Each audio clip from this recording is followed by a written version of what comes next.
Sydney Sweeney, the 28-year-old actress whose blend of girl-next-door charm and steely ambition has propelled her from indie darling to A-list contender, finds herself navigating choppier waters than ever before. Her latest venture, the psychological thriller The Housemaid, directed by Paul Feig, casts her as Millie Calloway, a young woman haunted by a shadowed past, trapped in a web of domestic intrigue and moral ambiguity. On paper, it's the kind of role that could catapult her into prestige territory, complex, layered, and ripe for awards buzz. Yet, as promotional materials hit the digital waves, including a slick new trailer and Instagram posters unveiled on a crisp Thursday, the buzz has turned toxic. Followers unleashed a torrent of scathing commentary, pledging allegiance not to Sweeney but to her co-star, Amanda Seyfried, whose pedigree as an Oscar-nominated force seems to eclipse the mounting controversies swirling around her younger counterpart. This fresh career blow lands hard on the heels of Christy's dismal box office implosion. In the film, Sweeney embodies Hall of Fame boxer Christy Martin, a real-life trailblazer whose ring battles mirrored her personal wars against abuse and addiction. It's a meaty part, demanding physical grit and emotional rawness. Sweeney trained relentlessly, bulking up and shadowboxing her way into the character's psyche. But audiences stayed away in droves, the movie scraping together a paltry $1.3 million in its opening weekend. Critics were kinder to her performance than ticket buyers were to the theaters, praising her commitment but lamenting the script's predictability. For Sweeney, whose star rose meteorically through Euphoria's sultry highs and The White Lotus satirical bite, this flop isn't just a financial fizzle, it's a seismic crack in her carefully constructed facade of invincibility.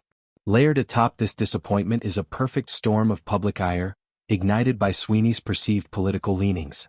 Whispers of her MAGA sympathies have circulated for months, fueled by her attendance at high-profile conservative-leaning events, like Lauren Sanchez and Jeff Bezos's lavish Italian wedding in June. By August, voter records confirmed her as a registered Republican, a revelation that sent shockwaves through her progressive-leaning fanbase. Even Donald Trump, never one to miss a cultural skirmish, leaped to her defense amid the fray, tweeting support that only amplified the divide. Then came her romantic entanglement with Scooter Braun, the 44-year-old music mogul whose acquisition of Taylor Swift's masters for over $300 million turned him into public enemy number one among Swifties. Dating Braun isn't just a personal choice for Sweeney, it's a lightning rod, drawing ire from an army of pop loyalists who view her as complicit in an industry power grab.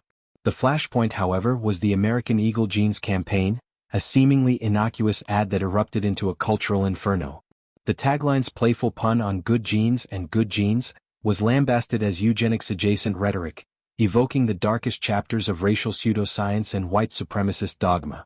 Critics accused the brand, and by extension Sweeney, of peddling insidious messaging under the guise of fashion fun.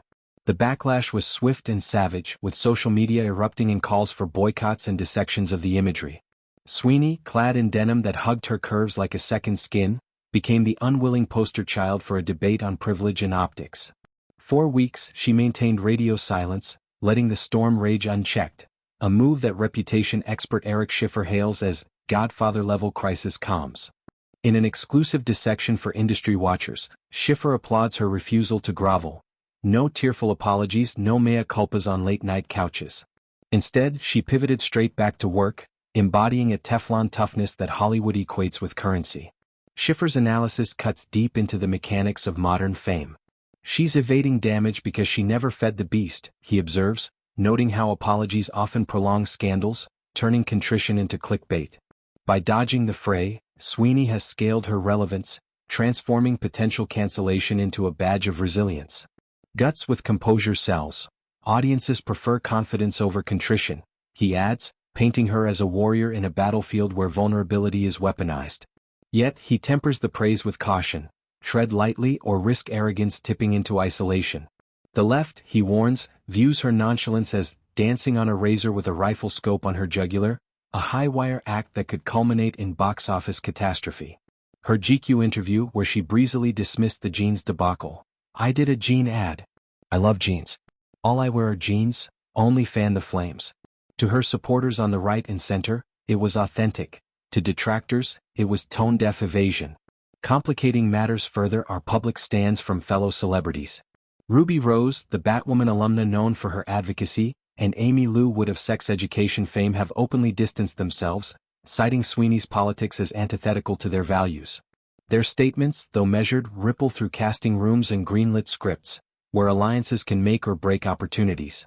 Sweeney's forthcoming projects, including The Housemaid, now bear the brunt. Feig's thriller, with its claustrophobic mansion setting and twists that probe class and control, positions Millie as a powder keg of repressed fury. Seyfried's icy matriarch opposite her adds delicious tension, but promotional teases have only invited more venom. "I'll watch for Amanda only," one commenter sneered, while another quipped, "Sydney who?" The trailer's moody visuals, shadowed hallways, fractured reflections, mirror Sweeney's own fractured public image, alluring yet unstable. At 28, Sweeney stands at a crossroads that many young stars face but few weather unscathed. Her journey from Spokane, Washington to HBO's zeitgeist-defining series was a grind of auditions and rejections. Her breakout as Cassie Howard in Euphoria a revelation of raw sensuality and fragility. But with visibility comes volatility. The jeans ad, born from a desire to hawk casual wear, exposed the fault lines in her brand. The bombshell beauty often reduces her to eye candy, overshadowing her chops. Schiffer likens her current armor to a jean-covered bomb-proof reputation suit, forged in America's admiration for unapologetic women. Yet, as Christie's $1.3 million haul proves, admiration doesn't always translate to attendance. The film's failure, despite Sweeney's transformative physicality from lithe ingenue to bruised prizefighter, highlights broader woes. Audience fatigue with biopics, marketing misfires, or simply the curse of overhype.